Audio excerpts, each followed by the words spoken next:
Paz y bien, hermanos. Homilía para el domingo de Pentecostés, anunciando el Santo Evangelio según San Juan, en el capítulo 20, versículos 19 al 23. Al anochecer de aquel día, el primero de la semana, estaban los discípulos en una casa, con las puertas cerradas por miedo a los judíos. Y en esto entró Jesús, se puso en medio de ellos y les dijo: paz a vosotros.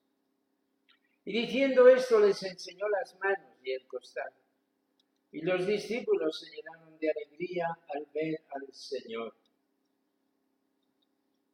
Jesús repitió: paz a vosotros. Como el Padre me ha enviado, así también os envío yo. Y dicho esto, sopló sobre ellos y les dijo: recibid el Espíritu Santo. A quienes les perdonéis los pecados les quedan perdonados. A quienes se los retengáis les quedan retenidos. Palabra del Señor.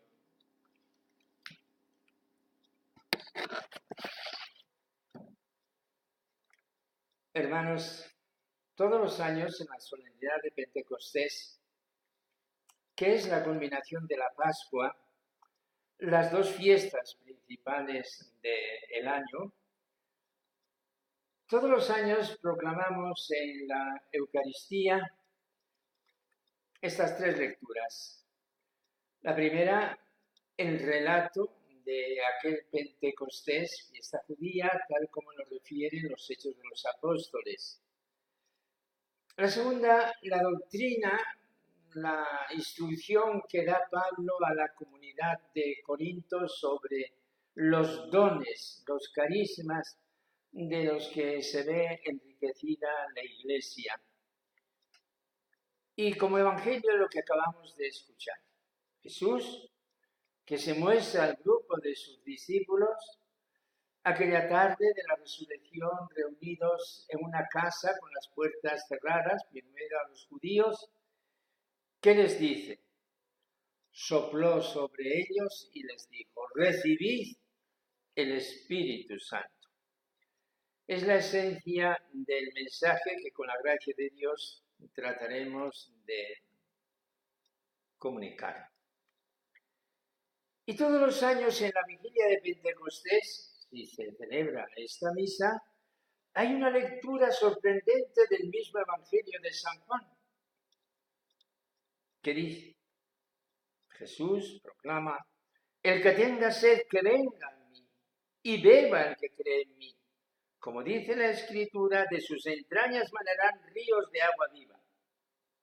Y añade el evangelista: dijo esto refiriéndose al Espíritu que habían de recibir los que creyeran en él. Todavía no se había dado el Espíritu porque Jesús no había sido glorificado.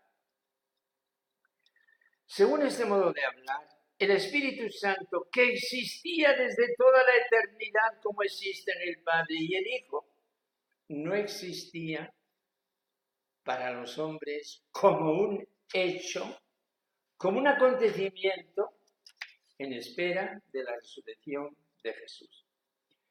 ¿Quiere esto decir que la vida de Jesús y la venida del Espíritu son una misma historia que no se puede romper? Sin Espíritu no hay Jesús. Sin Jesús no hay Espíritu Santo. Sin la vida de Jesús no existe Pentecostés. Sin Pentecostés no existe la vida de Jesús como la vida del Hijo de Dios entre nosotros. Pero es más, Pentecostés no se ha terminado. Se inició aquel día y sigue. Estamos en Pentecostés. Y la vida de la Iglesia es un Pentecostés continuado. Yo mismo, quien me escucha, es parte de esa historia de Pentecostés. yo y mis hermanos, discípulos de Jesús, hemos sido favorecidos con los dones del Espíritu Santo que se nos han dado. Un ejemplo a la vista es lo ocurrido estos días, esta misma semana anterior a Pentecostés en Roma. Los que siguen las noticias de la Iglesia saben cómo hace unos meses el Papa visitó Chile y Colombia. La visita de Chile produjo ciertas contradicciones.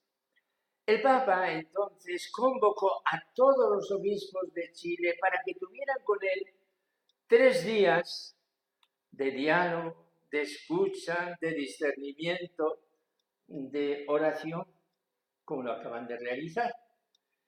Acudieron todos, creo que 34, algunos de ellos eméritos. Al final, el Papa les escribió una carta sencilla, familiar, de agradecimiento. Y terminaba diciendo, como tantas veces dice el Papa, y una cosa, pues recen por mí. La sorpresa viene a continuación, cuando a esta carta todos y cada uno de los obispos de Chile personalmente firman una carta de renuncia, poniendo en las manos del Papa el ministerio episcopal que un día se les confió para que el Papa haga lo que crea prudente.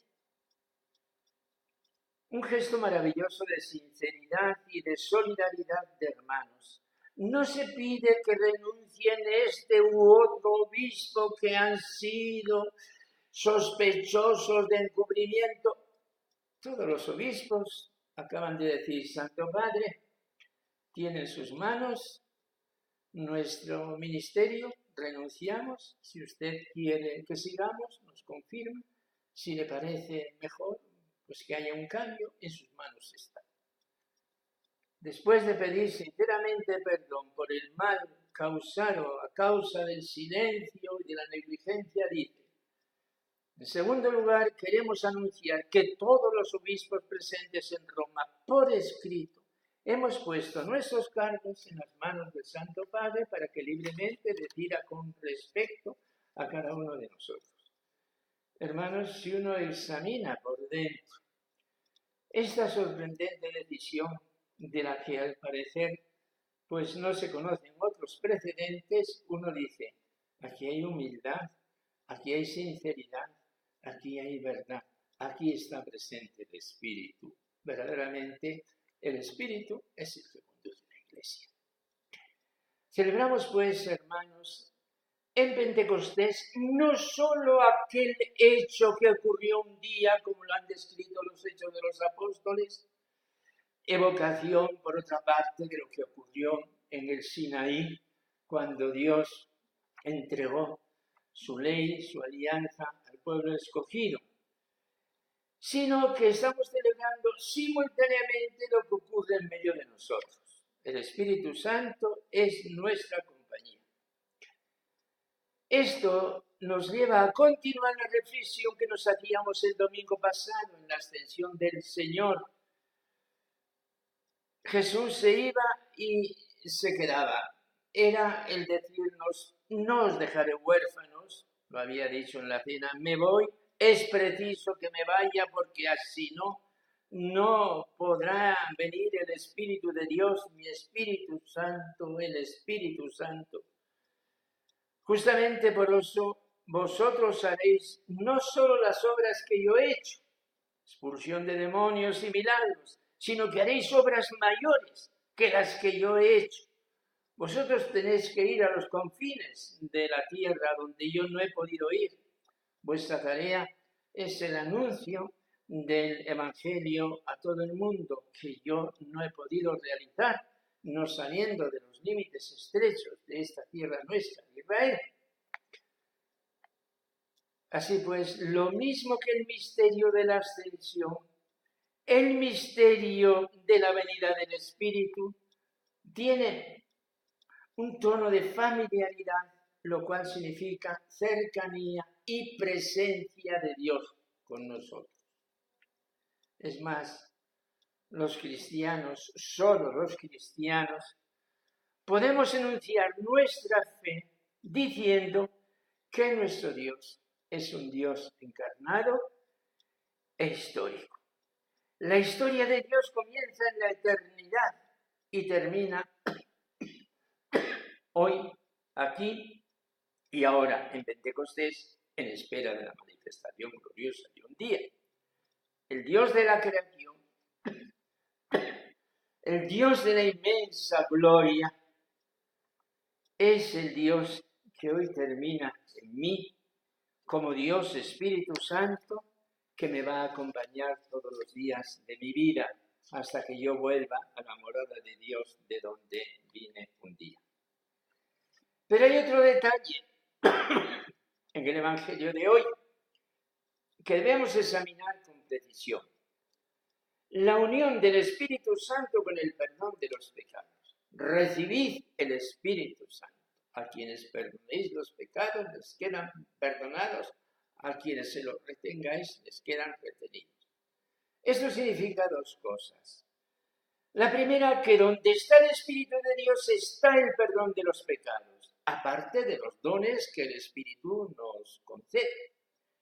Y la segunda, que Jesús constituye a su iglesia plenipotenciaria como él de los dones de Dios.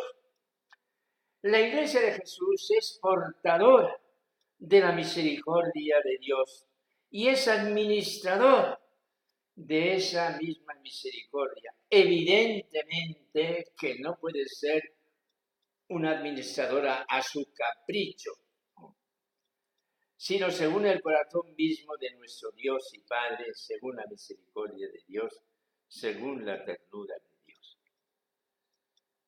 Hermanos, he aquí los grandes misterios de nuestra fe que nos llenan el corazón de gozo y de esperanza. Señor Jesús, gracias sin fin por lo que has hecho por nosotros, por tu muerte y resurrección. Gracias porque hoy nos envías desde el Padre al Espíritu para que permanezca siempre con nosotros. Nosotros recibimos los dones de tu Espíritu y queremos disfrutar de ellos hasta el encuentro contigo.